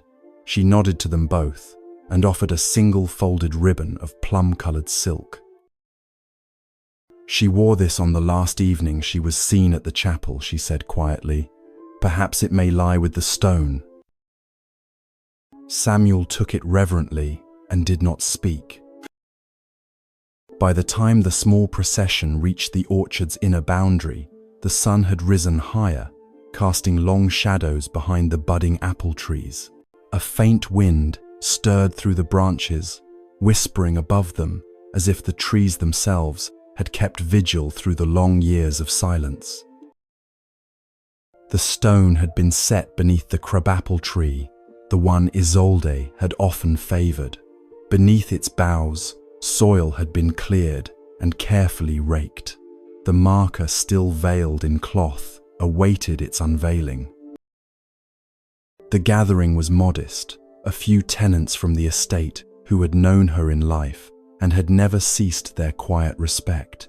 Mr. Hayburn and his wife, young Matthew, who stood beside Samuel with bright, attentive eyes, Reverend Copley from Elmstead Hollow, who had served the parish these last 15 years, and though he had not known Isolde, he had heard enough to bow with sincerity. Beatrice, standing a step apart, held a folded book of psalms to her chest, her lips moving silently, though no sound issued forth. Jonathan stepped forward, voice calm but resolute. This stone does not seek to rewrite history, nor to elevate those whom it honors beyond what they were. It stands to correct what was left incomplete, to give back to time what time had wrongly taken. He turned to Samuel, who stepped forward and lifted the cloth from the stone. The engraved names caught the sun and gleamed faintly, the simplicity of the carving more eloquent than any epitaph. Samuel bent slowly and laid the folded ribbon at the base. I lay no blame at the feet of fate, he said, not lifting his gaze, but I choose to remember the truth my mother carried and to hold it in place of bitterness. A silence followed, deep, unhurried, and complete. Then Reverend Copley, with quiet dignity, spoke a single passage from the Book of Ecclesiastes, one not often chosen at memorials, but fitting. To everything there is a season, and a time to every purpose under the heaven, a time to keep silence, and a time to speak. When it ended, the guests dispersed slowly, their steps light upon the soft earth. Beatrice lingered, her gloved hand resting on the stone for a brief moment before she turned and walked back toward the hall. Samuel remained. Jonathan, watching from beneath the outer arbor, did not approach. There was something sacred in the solitude. He instead let his gaze drift across the trees, each one bearing buds that would soon blossom, a quiet chorus, waiting to unfold, unhurried, unbidden. Later that evening, as the sky darkened to a velvet blue and the air grew cool once more, Samuel stood in the study, the folio of Morley's letters open beside him, but unread. He traced a finger along the windowsill, watching the flicker of lanterns down in the village. Jonathan entered, holding a glass of port in each hand. They've begun rethatching the school roof, he said, offering one of the glasses. Hayburn says it will be finished before the month ends. Samuel took the glass and nodded. Then the work continues. Jonathan studied him for a moment. "You carry more than most, but I see no burden in your step." "There is one," Samuel said, "but I do not resent it." After a pause, he added, "I believe she would be content." Jonathan looked toward the hearth where the fire had begun to settle into embers. "Then let us ensure her peace endures." The two men stood there a while, the fire casting slow light across the room where old shadows once reigned. Outside, the orchard rested beneath a rising moon. And within a chapter long, silenced, had been allowed at last to close with grace. It was the third Friday in April when the first lambs were released into the lower pasture. The meadows at Montclair were lush from the recent rains, the hedges humming softly with the stirrings of bees, and the old stone wall that bordered the orchard bore fresh ivy, creeping upward in new coils, delicate yet determined. All around the estate, the landscape whispered of renewal, but within the house itself, the atmosphere remained gently weighted, as if some part of the past still lingered in the folds of its drapery waiting to be resolved. Jonathan Pembroke stood in the South Library, a lesser-used chamber, lined with legal folios, estate maps, and tomes on regional law, bound in faded calfskin. Before him on the table lay a set of documents, newly arrived from the Crown Archives, transcriptions from the High Court records of 1791, sealed in a box that had lain unopened in London for more than 3 decades. A clerk at Westminster had taken it upon himself rather magnanimously to send them north once he'd learnt of Montclair's reclassification. Jonathan moved slowly as he read, his long fingers trailing the spines of the pages. There were no dramatic revelations. Instead, it was the absences that struck him, the redactions, the omissions, the precise moments when voices had been silenced. Not a single direct witness statement from the staff had made it to the original record, and of Isolde's letters only vague references survived, most dismissed as unfit for inclusion due to emotional instability. A quiet fury rose in him, not fierce like fire, but slow and patient, the kind that erodes stone. It was the fury of seeing what was done, not by sword or poison, but by pen and seal. The door opened behind him, and Beatrice entered wearing a lavender-grey shawl and walking softly as if unwilling to disturb the air. She carried a small envelope yellowed at the edges and tied with a faded crimson ribbon. "This was found in the hollow beneath the staircase," she said, "wedged behind the ledger cupboard. No date, no addressee, but I believe it is Isolde's hand." Jonathan accepted it with care. The parchment was thin, the script faded, but unmistakably hers. He read aloud in a voice that did not falter. "There will come a time when my silence is no longer confused with acquiescence. Until then, I trust the orchard to remember, and I trust that truth, though slow, is never truly still." He folded the letter once more and held it between his palms for a moment, eyes closed. She knew, he said softly. She knew her words would be buried, but she trusted time itself to be her advocate. Beatrice watched him for a moment, then sat in the chair opposite. There is a kind of courage in that, an endurance that outlasts bravery. Later that day, Samuel Alden received word that Sir Almeric Staunton had summoned him to a meeting not at Montclair, but at the Dunscombe estate, some 5 miles east, where a number of local landowners had convened.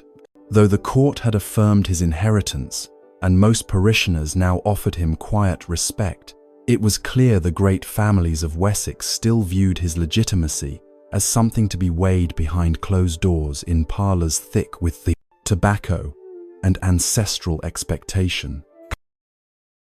Samuel prepared without spectacle, donning a dark coat with brass buttons and forgoing any embellishment. Before he left, he paused at the chapel wall, resting one hand upon the stone that bore his mother's name beside his own. No words passed his lips, but his expression revealed a resolve wrought not from ambition, but from something older, something carved by years of absence and quiet defiance. Jonathan accompanied him to the Dunscombe gates. They arrived just as the house bell was being drawn. The manor was grand, but its grandeur felt dated, too reliant on paintings of ancestors and silver that no longer gleamed.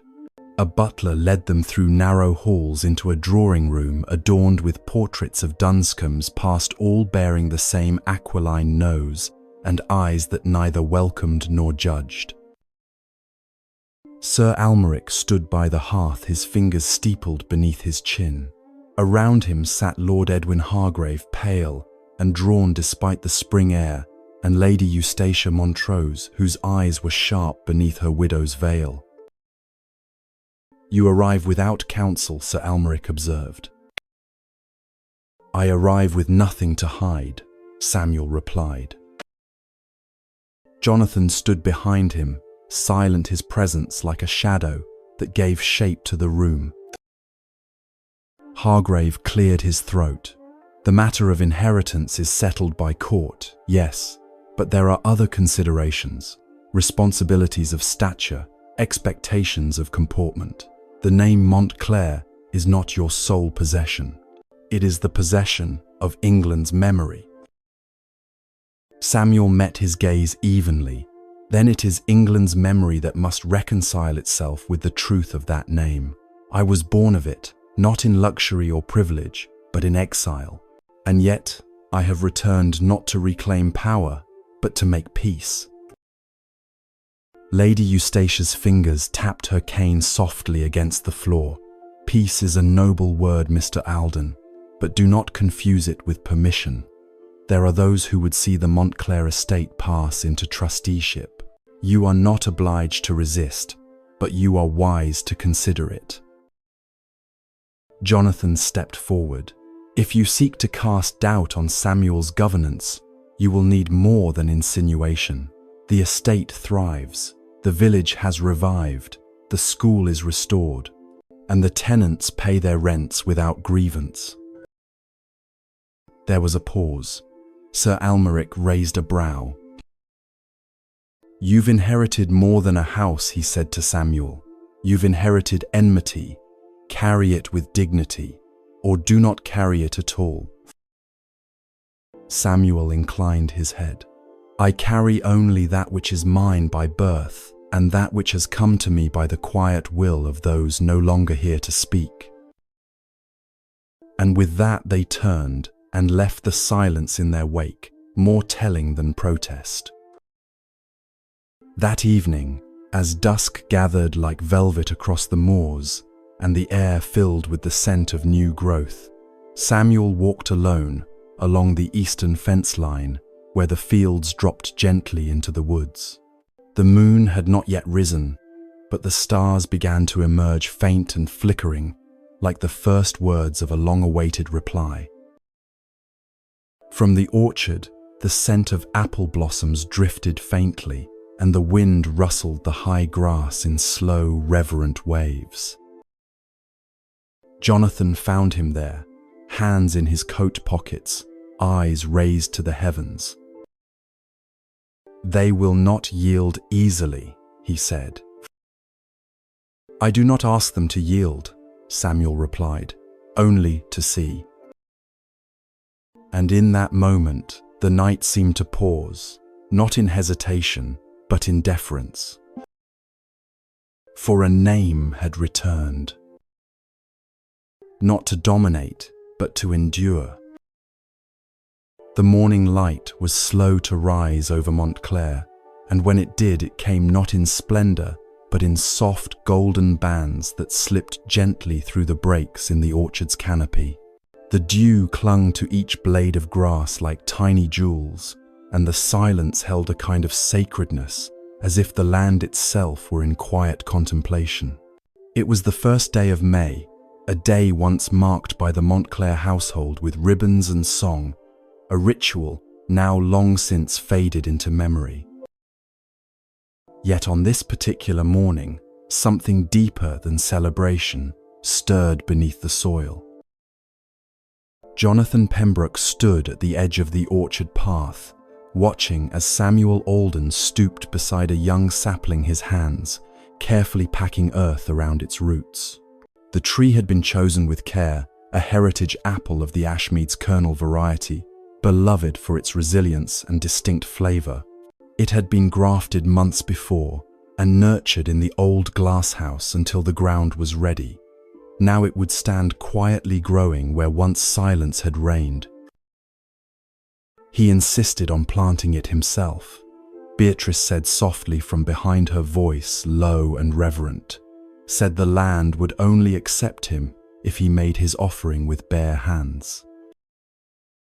Jonathan nodded. The house was claimed by paper, but the land asks more. They stood together for a time in watchful stillness. Samuel rose, slowly brushed soil from his palms, and took a long look across the rows of trees, each at a different stage of blooming, each whispering a different memory. "Shall we begin?" he asked. At his signal, a small company emerged from the chapel lane. There were perhaps a dozen in total, villagers, old tenants, and members of the parish. Among them were the Hayburns, Mr. Weatherby the archivist, and even young Thomas Carrow, whose father had once delivered grain to the Montclair stables. Reverend Copley walked in front, carrying a leather-bound psalter, its spine worn from years of holding words few now lived by. But today no sermon was needed. They came not for religion, but for remembrance. A narrow wooden table had been placed beside the sapling, and upon it rested a carved box, modest of cedar, with brass fittings. Within were the fragments left behind Isolde's ribbon, the ivory comb, and a sealed letter that Samuel had written the night before, addressed simply, "To whom I owe my name." He placed the box gently at the base of the tree, then stepped back as Reverend Copley offered a single line. "To restore is not to erase, but to return what should never have been taken." There was no applause, no music, only the sound of the breeze weaving through the orchard and the faint stir of feet upon soft grass.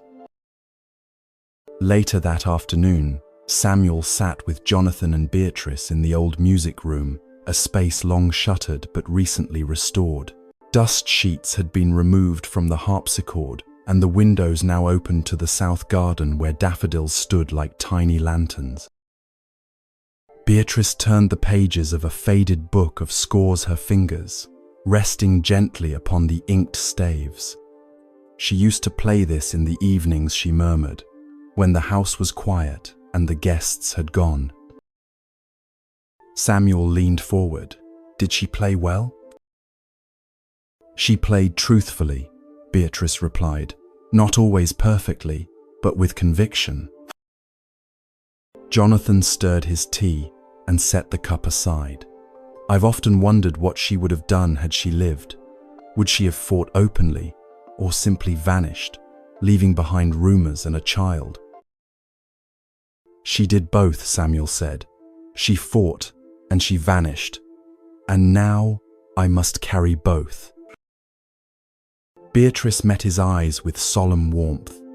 "And in doing so, you restore what she could not finish." Samuel rose and moved to the harpsichord, resting one hand upon its polished lid. "This house was built for voices," he said. "It's time we let them speak." That evening, under lamplight, and with no announcement made, he invited the village children to Montclair. They came in hesitating groups, wide-eyed, clutching their slates and worn shoes, and were welcomed into the long gallery where rugs had been laid and benches placed. There, with a borrowed fiddle and a small wooden flute, Samuel and Beatrice offered not lecture, but music. The first piece was a reel, the second a slow air that brought tears to Mrs. Hayburn's eyes. Jonathan watched from the door arms, crossed a faint smile playing at the corners of his mouth. In that space, once filled with echoing footsteps and cold pronouncements, now laughter bounced freely from the walls, and the smallest among them danced in circles, unburdened by names, by history, by silence. He turned, stepped out into the garden, and looked toward the orchard. The moon had risen behind the trees, its light falling gently across the rows. The new sapling stood straight, the carved box beneath it resting undisturbed. All things had not been made right, but something had been mended. And in the quiet hush of spring, that was enough. Some stories resolve not through triumph, but through patience, by restoring the things others once chose to forget.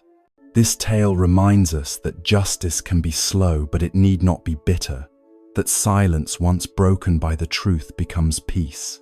Do you believe legacy lies in blood, or in the choices we make to honor those who came before us? I would love to hear your thoughts. Share them in the comments below, and if this journey touched you, press like to let us know you're with us.